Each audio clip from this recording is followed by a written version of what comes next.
Hello Seminar. My name is John Butler, and I am here to explain the question 3.2 number 12 because my GTID ends with an odd number, so I did number 12. And so it says if so when you're trying derivative dz over dw, which is basically when you have your codomain being z and your domain being w, that's what that means. So if z equals 1 over the square root of x, square root of w squared minus 1, what does this mean? So when you're trying to find the derivative, you can see that we can use the quotient rule. And with the quotient rule, you basically have two different functions within this function, basically composed of the function. And so if we take that into account, then we basically say dz of dz over dw of f of w over g of w.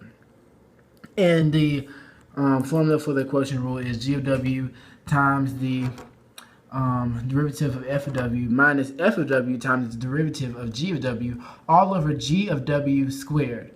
And so when we put that, we can separate these into what each of these different expressions mean. So f of w is 1, as we have the numerator is f of 1.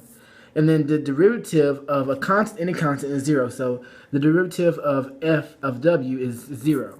And for the denominator, g of w is the square root of w squared minus 1. And the derivative of that, when I was doing this work, is w over the square root of w squared minus 1. And so how we did that was we did, what did we do? Oh yeah, we took the derivative of f of x. So we did a chain rule for this one even in itself.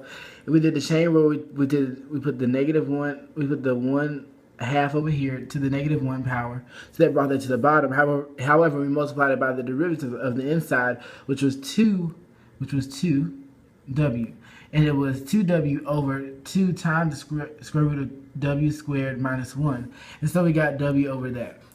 So then if you just plug in the different values for it, so g of x, the f prime of w minus f times g prime of w all over the g of w squared. And so when you simplify this, it turns into w over the square root of w squared minus 1, and that quantity over w squared minus 1.